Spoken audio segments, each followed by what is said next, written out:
The mayor's San Fernando Valley tour called for 10 stops. At one, for example, he examined the way Arco engineers are finding ways to tap the hot rays of the sun as a new energy source. But it was on his first stop that Bradley came in for some political heat over plans to build facilities for the 1984 Olympic Games in the Sepulveda Basin.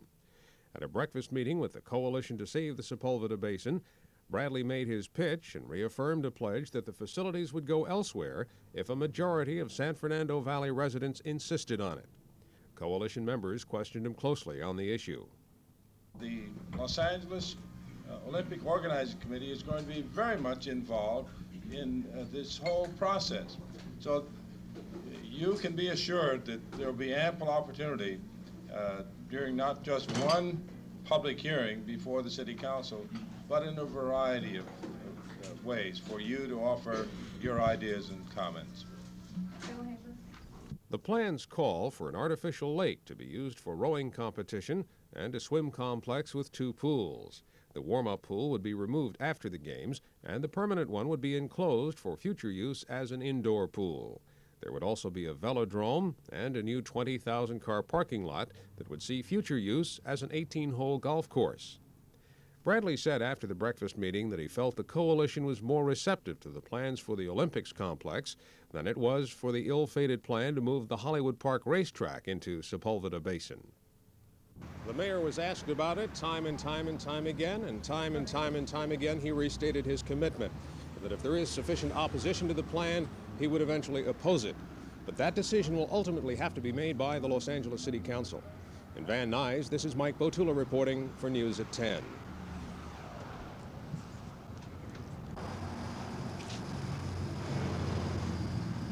How are you? Nice seeing you. Good to see you. Tom, how you doing? Fine. Welcome to the world of tomorrow. Thank you.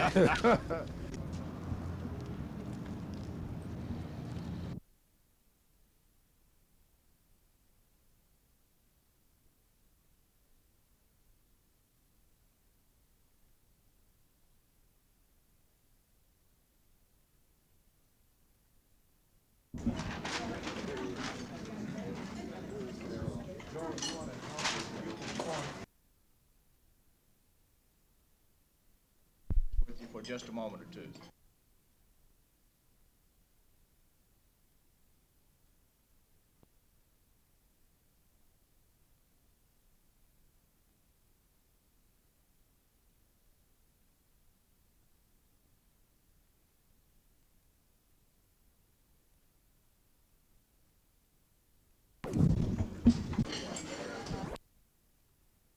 Was the rowing channel. Obviously the biggest. There was some discussion at the beginning.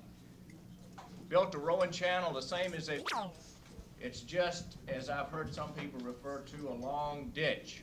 We did see some slides, and there was a rowing event held in New Zealand, and they held it on a lake. He's in the basin in the context of this letter that you read to Colonel King. I think if you look at the context, the entire context, our bid to the IOC, the statements that have been made, the requirement for an environmental impact report, the fact that the application for federal funding has to go through the City Council, hasn't yet gone there, and the fact that the site selection has to again go to the City Council for final decision. Obviously, no final decision has been made. Have you written a similar type letter to any other group, Mr. The letter Mayor? to the Corps was written really at their request because the Corps, as you well know, operates that facility, owns that facility, and we are there on lease. Inasmuch as if the facilities are to be built there, we would look to the Corps for the bulk of the work. That letter was written to expedite their involvement so they could go to their superiors and get approval to work with us. One final question, I got to relinquish the floor. Would you be willing to make copies of your legislative proposal that you referred to in this letter that you're going to submit to Congress after the first of the year? Would you be willing to make copies of that legislative proposal available to the coalition? Yes, it will be a public record. The council action will be a public document. The legislative proposal will be made available to us? Yes.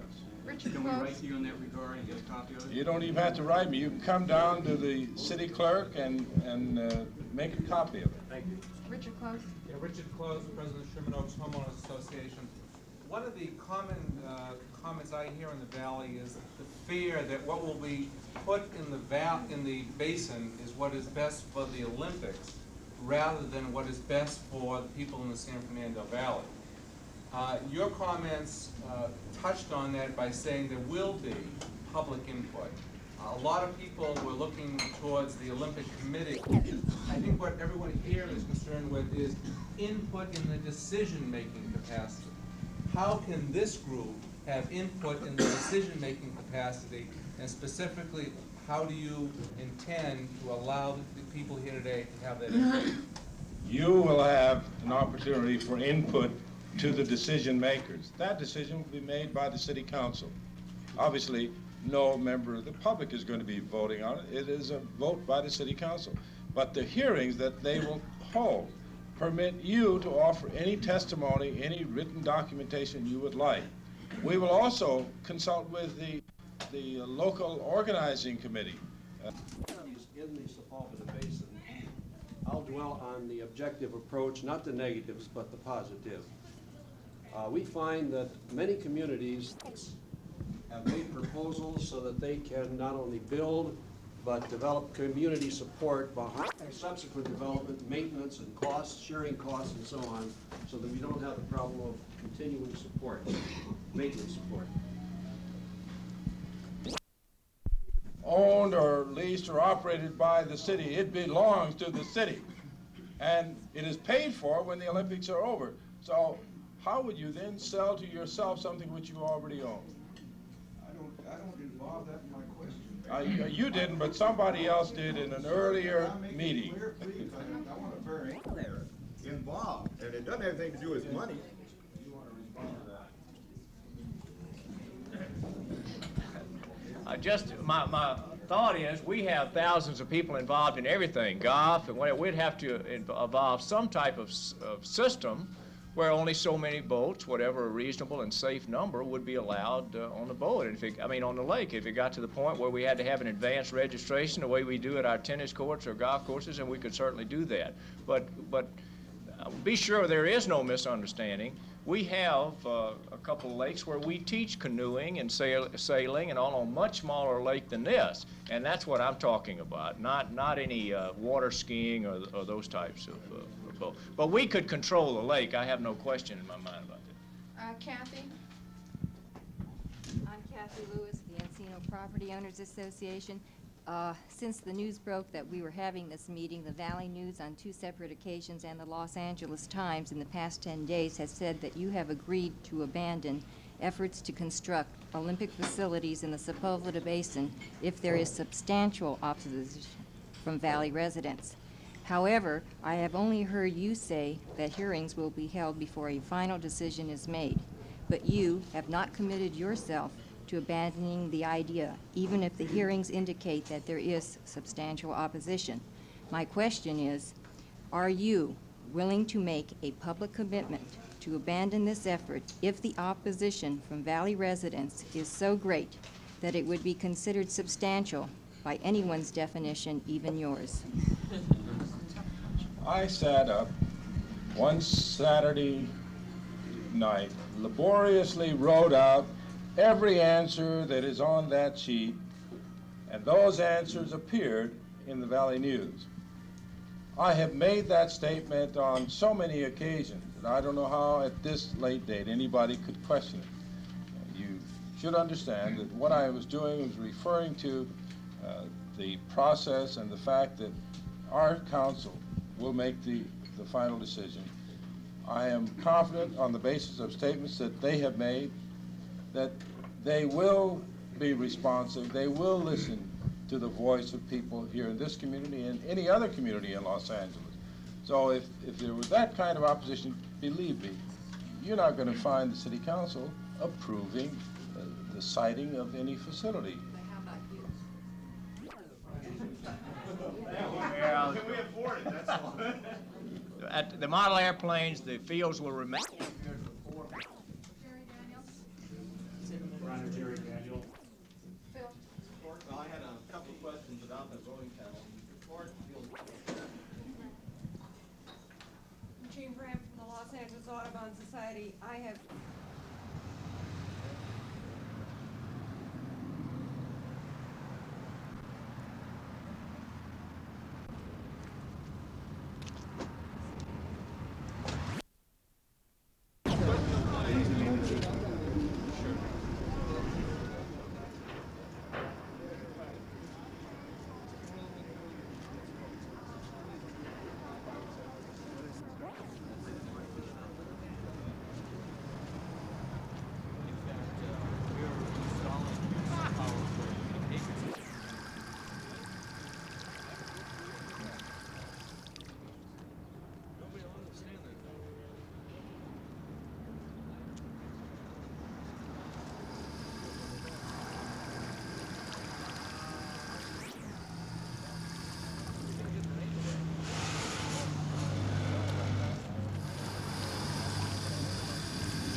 How you doing? I got it. How you feel? Fine, feel good. Good.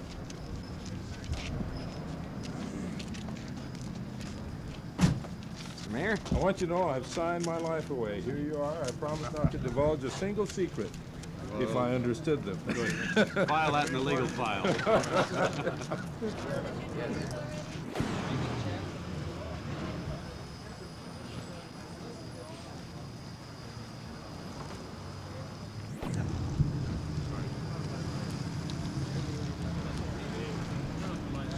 Elliot? Your Honor, this is Elliot Berman. Very good to meet you, sir. Yeah. And we'll make ice. And these are designed to be used in village health centers. And a unit this size would service about 50,000 people in a developing country. And the people that come into the village use a vaccine from here, but to get to the people that are outside, you take those ice packs that you make here and they go into a portable container. And the vaccine goes in with the apple juices, orange juice. This from California. And we've been working on this program with the World Health Organization and the Center for Disease Control in Atlanta. This government. Well, this is the first prototype, actually the second prototype. The first 6 units, 2 will go to India near Jal.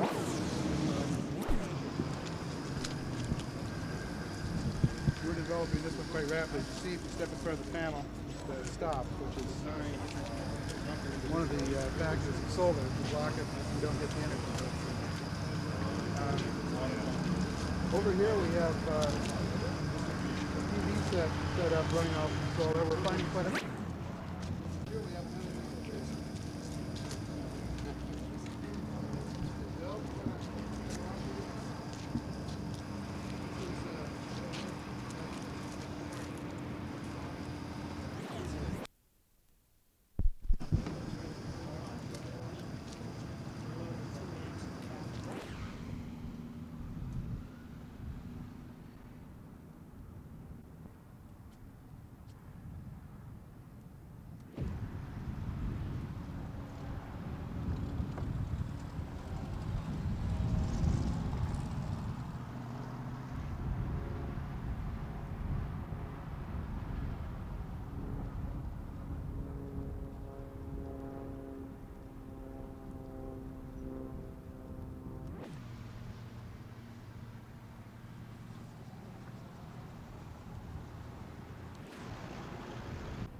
Bradley Tour.